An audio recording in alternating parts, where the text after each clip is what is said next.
Hello everyone, very warm welcome to all of you and it's me your educator ज्योति। आज के इस video में हम बात करने वाले हैं फ्लावरिंग ट्रांजिशन कंडीशंस के बारे में, जिसमें से पहला कंडीशन आता है that is vernalisation. So we are starting with the vernalisation.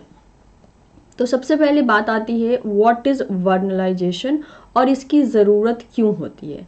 तो वर्नलाइजेशन ये जो टर्म है इसका मतलब होता है दैट इज लो टेम्परेचर से प्लांट को ट्रीट करना। ठीक है, लो टेम्परेचर, जब एक प्लांट लो टेम्परेचर को एक्सपीरियंस करता है तब जाकर उसमें फ्लावरिंग कंडीशन देखा जाता है। एंड दिस प्रोसेस यानी लो टेम्परेचर को या कोल्ड टेम्परेचर को एक प्लांट को प्रोवाइड करना, इस पर्टिकुलर मेथड को हम कहते हैं वर्नलाइजेशन। देखा ये जाता है कि कुछ ऐसे प्लांट्स होते हैं जो कि अपने फ्लावरिंग फेज को तब तक अटेंड नहीं करते हैं जब तक उनको लो टेम्परेचर ना मिले। आपने मैक्सिमम देखा होगा कि जब ठंड का कंडीशन आता है, आई मीन टू से जब विंटर शुरू होता है तो फ्लावर्स ज़्यादा ब्लूम करते हैं। उसके पीछे का रीज़न यही है क्योंकि इनका जो रिक्वायरमेंट होता है कोल्ड टेम्परेचर का वो पूरा हो जाता है। So vernalization is a technique in which the plant experience low temperature so that it could behave like a competent plant and can attain the reproductive phase that is also known as a flowering phase. Fine. So आप देख सकते हैं जैसे कि vernalization की need क्यों होती है। नीड की अगर हम बात करें टू फ्लावर, ठीक है, फ्लावरिंग करने के लिए वर्नलाइजेशन की नीड होती है। जैसे कि अगर हम अराबिडोप्सिस के बारे में बात करते हैं जो कि मॉडल प्लांट है, यू कैन सी हियर कि अगर इस पर्टिकुलर अराबिडोप्सिस को हमने लो टेम्परेचर नहीं दिया है यानी नो वर्नलाइजेशन, तो ये देख सकते हैं आप, ये जिस कंडीशन में प्रेजेंट है उसे हम बोलते हैं दैट इज रोसेट कंडीशन।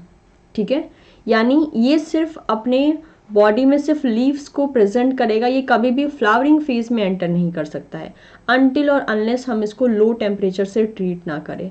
लेकिन सिमिलरली इसी प्लांट को अगर हम वर्नलाइज कर दें या वर्नलाइजेशन टेक्निक अप्लाई कर दें तो यू कैन सी कि ये प्लांट फ्लावरिंग कर चुका है, right. So this is a vernalise plant या वर्नलाइजेशन के बाद की बात हो रही है। तो सीधी सी बात है, अगर आप किसी भी सीड को ऑब्लिक प्लांट को इन केस अगर आप कोल्ड टेम्परेचर देते हो, ठीक है, कोल्ड टेम्परेचर से अगर ट्रीट करते हो तो there is a highest chances कि वो फ्लावर कर जाएगा। लेकिन अगर उस प्लांट की नीड है and you are not providing that cold temperature या फिर low temperature, so that flower is not going to bloom. ठीक है, फ्लावरिंग नहीं देखने को मिलेगी and this is a need of a vernalisation. जैसे कि नॉर्मल बेसिस पे जब हम बात करते हैं तो फ्लावरिंग के कंडीशंस क्या होते हैं। अगर एक प्लांट फ्लावर करना चाहता है या फ्लावरिंग फेज में अटेंड करना चाहता है तो उसको कैसे कैसे चीज़ों की रिक्वायरमेंट होती है। पहले जिस चीज़ की रिक्वायरमेंट होती है वो होती है लाइट की, जिसे हम बोलते हैं फोटो पीरियड, जो कि हमारा नेक्स्ट टॉपिक होगा, नेक्स्ट क्लास में हम पढ़ेंगे। That is what call the photo periodism, यानी लाइट की लेंथ की ज़रूरत पड़ती है। नेक्स्ट बात आती है टेम्परेचर की। टेम्परेचर में ही हम ये पढ़ रहे हैं दैट इज वर्नलाइजेशन। नेक्स्ट बात आती है जीन की, यानी वो जीन एक्सप्रेस होना चाहिए। उस जीन की बात हम ऑब्वियसली प्रीवियस वीडियो में कर चुके हैं जिसमें कि हमने ABC मॉडल के बारे में पढ़ा था। और कभी कभी पे फ्लावरिंग कंडीशन में दैट इज कुछ यहाँ पे रिसेप्टर्स भी हेल्प करते हैं, मेनली फोटो रिसेप्टर्स, जिसमें से एक मेजर हो जाता है दैट इज योर फाइटोक्रोम। उस फाइटोक्रोम के बारे में हम डिटेल में भी बात करेंगे, एज वेल एज ये जो लाइट पीरियड है इसमें भी फाइटोक्रोम हेल्प करता है, तो हम इसके केस में भी बात करेंगे। तो जब एक प्लांट फ्लावर कर रहा होता है तो there are so many things जो कि उसके पीछे अपना रोल निभा रहे होते हैं, जैसे कि हो गया लाइट, टेम्परेचर, जीन्स, रिसेप्टर्स। तो उसी के बारे में हम 1 बाय 1 डील करेंगे। अब तो बात आती है, नेक्स्ट टॉपिक ये आता है कि ठीक है, प्लांट को कोल्ड टेम्परेचर की ज़रूरत है, टेम्परेचर वो रिसीव करेगा, लेकिन प्लांट में तो ऐसे बहुत से पार्ट होते हैं, लाइक रूट हो गया, शूट हो गया, इसके अलावा दैट इज स्टेम हो गए, लीव्स हो गए, फ्लावर हो फ्रूट हो गया। तो ये सब चीज़ों में, और तो फ्रूट कहना सही नहीं रहेगा क्योंकि प्लांट अभी तक फ्लावरिंग फेज में एंटर नहीं किया है, तो यानी रूट, शूट एंड स्टेम हम मान सकते हैं। तो इन सारे पोर्शन में ऐसा कौन सा प्लांट का पार्ट होता है जो कि कोल्ड टेम्परेचर को रिसीव कर सकता है। ठीक है, परसेप्शन करने वाली साइट कौन सी होती है, तो इसे हम बोलते हैं that is shoot apical meristem. ठीक है, शूट एरिया में प्रेजेंट रहता है, एपिकल यानी सबसे एपेक्स एरिया में प्रेजेंट रहता है। तो आप कह सकते हो कि ये वाले एरिया एंड ये वाले एरिया जो होते हैं, जो बहुत एपिकल टाइप में, एपिकल पोजीशन में प्रेजेंट रहते हैं, वो भी शूट में, इसे हम कह सकते हैं कि they are the site to perceive और they are the site to receive cold temperature, and then after that they will make that plant competent to flower. उसके बाद प्लांट के पास कॉम्पिटेंसी चली आती है। अब सोचने वाले तो फिर ये भी सोचेंगे कि यस ऐसा क्या हो रहा होगा, टेम्परेचर ही तो मिल रहा है, ठीक है। सोचने के लिए हम ये भी सोच सकते हैं कि सिर्फ एक छोटा सा एक कोल्ड टेम्परेचर ही तो मिल रहा है, तो ऐसा क्या चेंज हो जा रहा है कि प्लांट फ्लावरिंग कंडीशन के लिए चला जा रहा है। तो माना जाता है कि जब कोल्ड टेम्परेचर को परसीव कर रहा है प्लांट, तभी जो है दैट इज एक फैक्टर का फॉर्मेशन करता है, ऑब्लिक एक फैक्टर का एक्टिवेशन करता है, जिसे हम कहते हैं वर्नेलिन। ओके, वर्नेलिन नाम के कंपाउंड को एग्जिस्टेंस में लाया गया, इसके कंसेप्ट को दिया गया कि जब कोल्ड टेम्परेचर दिया जाता है प्लांट में, तो कोल्ड टेम्परेचर पे वर्नेलिन नाम का एक कंपाउंड एक्टिवेट हो जाता है। लेकिन अभी तक इस वर्नेलिन को आइसोलेट नहीं किया जा सका है, एंड दैट इज वाई हम इस कंपाउंड को एक हाइपोथेटिकल कंपाउंड मानते हैं। मेनली ये प्लांट में ग्रोथ करवाने के काम आता है, प्लांट हार्मोन की तरह हम इसे रिगार्ड करते हैं। लेकिन ये हाइपोथेटिकल इसलिए है क्योंकि साइंस में जिस चीज़ों को प्रूव किया जा चुका है उसे ही हम एग्जिस्टेंस में मानते हैं, लेकिन जिन चीज़ों को प्रूव नहीं किया गया है, लेकिन हम उसे कंसेप्ट को समझाने के लिए उसका यूज़ करते हैं, तो हम कहते हैं हाइपोथेसिस। सिमिलरली उस हाइपोथेसिस में अगर कोई ऐसा कंपाउंड है जिसको अभी तक सिर्फ हम अपनी धारणाओं पे, अपने बिलीव्स पे, अपने दैट इज कुछ थियोरेटिकल बेसिस पे ही सिर्फ बोल पाए हैं, ओवरऑल बात करें जैसे कि लैबोरेटरी बेसिस पे हमने इसको आइसोलेट नहीं किया है, तो हम इसके लिए वर्ड यूज करते हैं हाइपोथेटिकल कंपाउंड।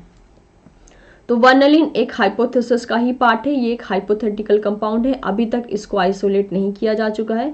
और ये देखा जाता है कि वर्नेलिन एक्चुअल में मेरिस्टेमेटिक टिश्यू में प्रोड्यूस होता है, और एपिकल एरिया में जो है दैट जो भी मेरिस्टेमेटिक टिश्यू होती हैं वहाँ पे प्रोड्यूस होता है।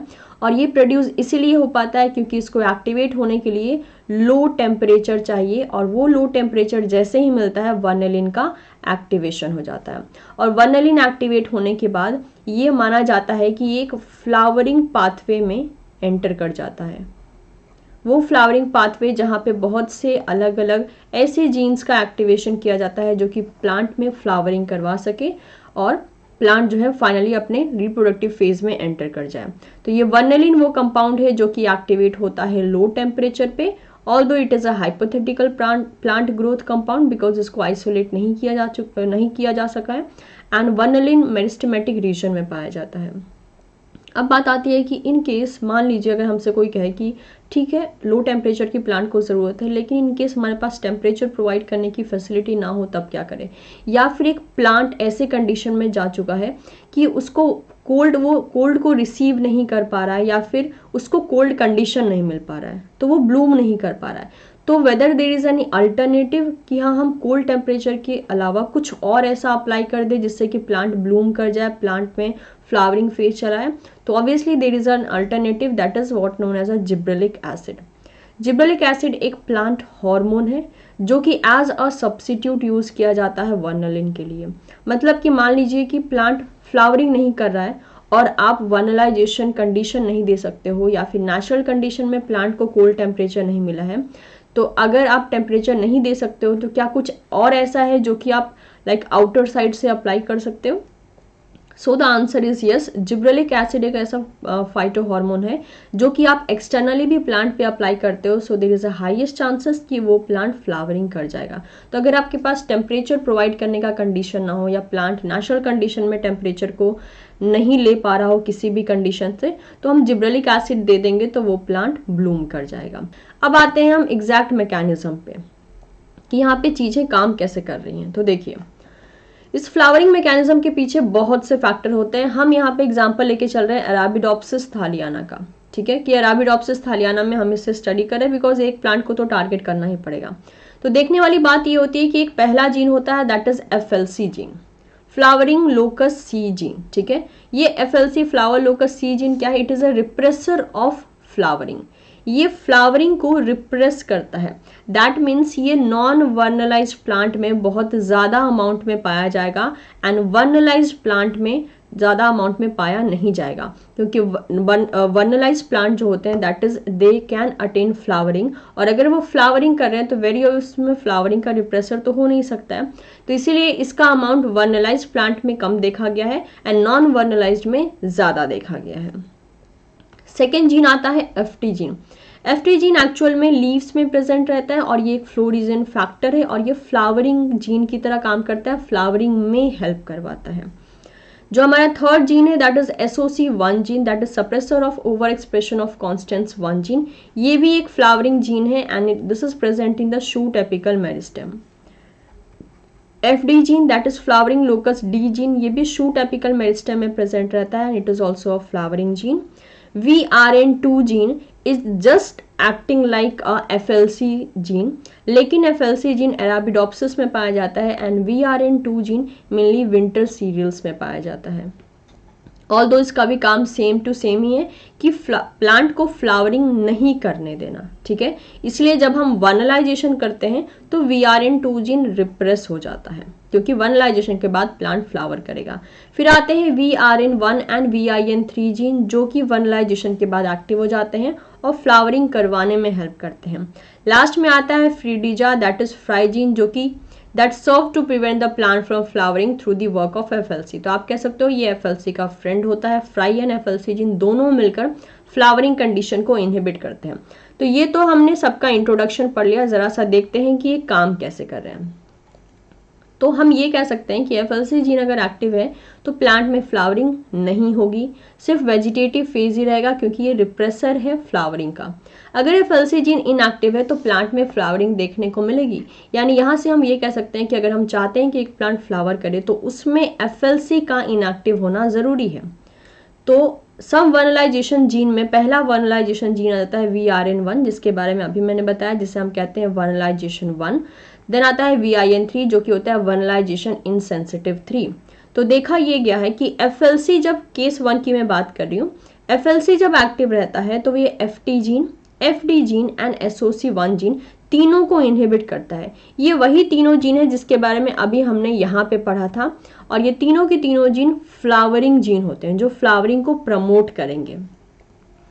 तो FLC ने क्या किया, FLC ने that is FT gene, FD gene and SOC1 gene तीनों को इनहिबिट कर दिया। यहाँ पे लोकेशन आपको दिखा रखा है कहाँ कहाँ पे ये इनहिबिट होते हैं, तीनों को इनहिबिट कर दिया और तीनों के तीनों फ्लावरिंग जीन थे। तो दैट इज वेरी ऑब्वियस कि रिजल्ट क्या होगा, नो फ्लावरिंग, ठीक है। फ्लावरिंग आपको देखने को नहीं मिलेगी उस प्लांट में। केस 2 में क्या किया हमने, वर्नलाइजेशन दे दिया, जिसकी वजह से VIN3 एंड VRN1 यानी ये जीन्स एक्टिवेट हो गए। इनके एक्टिवेशन की वजह से क्या हुआ, इन लोगों ने एक्टिवेट होके FLC को रिप्रेस कर दिया, यानी रोक दिया, और as a result of that FLC जब इनहिबिट हो गया तो सारे के सारे फ्लावरिंग जीन एक्टिव हो गए एंड फ्लावरिंग कंडीशन देखने को मिलने लगा। एक और पाथवे के थ्रू समझ लेते हैं और बेटर ढंग से समझ में आएगा। देखिए, जब वर्नलाइजेशन कंडीशन नहीं है तो FLC एक्टिव रहेगा, ठीक है। तो that will be inhibiting the FD gene, FT gene and SOC1 gene, जो कि सब के सब फ्लावरिंग जीन होते हैं। अब ये सब इनएक्टिव रहेंगे तो क्या होगा, there will be no flowering, और एक प्लांट कभी भी फ्लावरिंग फेज में दैट इज ट्रांजिशन नहीं करेगा और उस पर्टिकुलर प्लांट में सिर्फ और सिर्फ रोजेट कंडीशन देखने को मिलेगा। लेकिन अगर हम बात करते हैं वर्नलाइजेशन की, तो जब हमने वर्नलाइज किया एक प्लांट को तो इनएक्टिव FLC हो गया। कैसे, आपको पता है यहाँ पे बहुत से वर्नलाइजेशन जीन का एक्टिवेशन हुआ, जैसे कि हो गया VIN3 gene and VRN1 gene. अभी हमने यहाँ पे देखा था that is VIN3 and VRN1, in gene का एक्टिवेशन हो गया। इन जीन्स ने मिलकर क्या किया, इसको FLC को इनहिबिट किया। इनहिबिट करने की वजह से FLC इनएक्टिव रह गया। अब ये इनएक्टिव रहेगा तो वेरी ऑब्वियस अब ये फ्लावरिंग जीन को इनहिबिट नहीं कर पाएगा। फ्लावरिंग जीन एक्टिवेट हो जाएंगे एंड प्लांट में फ्लावरिंग करवा देंगे। तो प्लांट में क्या होगा, vegetative phase say that is transition हो जाएगा फ्लावरिंग फेज में। तो इस तरीके से हमने देख लिया कि एक्चुअल में ये काम कैसे करते हैं, ठीक है। अब हम थोड़ा सा कंपैरिजन कर लेते हैं अराबिडोप्सिस एंड विंटर सीरियल्स में। कहानी बिल्कुल वही है जो आपको पता है, कुछ नई कहानी नहीं है। जैसे कि फॉर एग्जांपल अगर हम कहें यहाँ पे विदाउट वर्नलाइजेशन की अगर हम बात करते हैं तो अरेबिडोप्सिस में क्या होगा, FLC एक्टिव रहेगा जो कि SOC1 एंड FT जीन को इनहिबिट करेगा। वेरी सिंपल, जिसकी वजह से क्या होगा, फ्लावरिंग देखने को नहीं मिलेगा।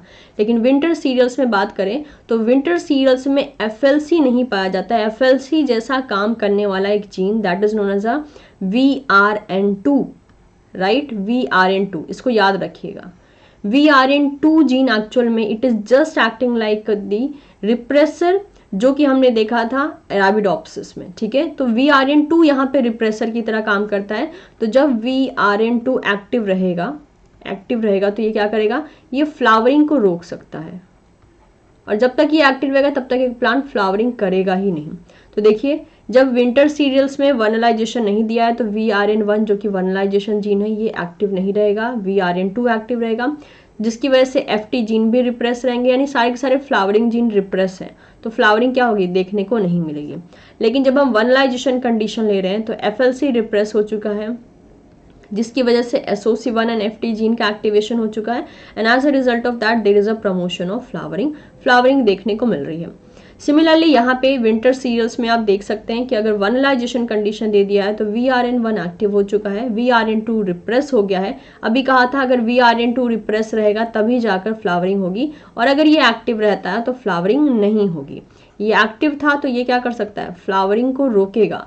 और अगर VRN2 अगर इनएक्टिव है, ओके, इनएक्टिव है, मैं यहाँ पे भी मेंशन कर देती हूँ ताकि कंफ्यूजन ना हो आपको। अगर ये इनएक्टिव है तभी ये फ्लावरिंग करवाएगा। फाइन, तो यहाँ पे that is your VRN2 repress हो गया है, जिसकी वजह से FT जीन एक्टिव हो जाएगा। FT जीन एक्टिव हो जाएगा मतलब फ्लावरिंग जीन एक्टिव हो गया, हेंस फ्लावरिंग प्रमोटेड।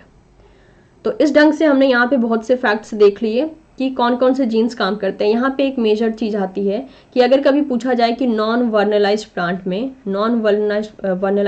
में FLC का एक्सप्रेशन कैसा रहेगा, तो what should be your answer. Non vernalised plant में FLC का एक्सप्रेशन क्या रहेगा, दैट इज हाई रहेगा। एंड वर्नलाइज्ड प्लांट में अगर हम FLC का कंडीशन देखें तो दैट इज बहुत ज़्यादा लो रहेगा, ठीक है।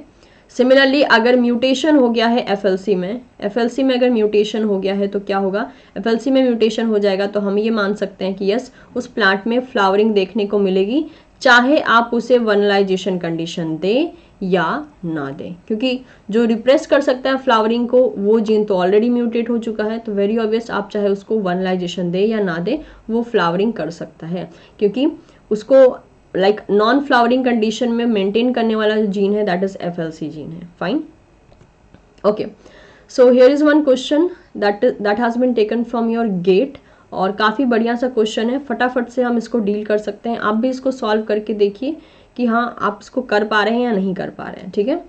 चलिए तो स्टार्ट करते हैं इस क्वेश्चन को। यहाँ पे मेंशन कर रखा है consider the following pathway controlling the time to flowering in the wheat. ध्यान रखिएगा वीट में बोला गया है, आपको मैंने वीट भी पढ़ाया है एज वेल एज अरेबिडोप्सिस भी पढ़ा है। तो यहाँ पे एक पाथवे दिया गया कि कोल्ड टेम्परेचर जब हम देते हैं तो cold temperature will inhibit VRN2 gene, यानी VRN2 कौन सा जीन है, वही जीन जो बिल्कुल FLC की तरह काम कर रहा है, राइट। सो VRN2 जीन को कोल्ड टेम्परेचर इनहिबिट कर देता है, जिसकी वजह से VRN2 जो कि VRN1 को इनहिबिट करके रख रहा था, ये इनहिबिशन हट जाएगा।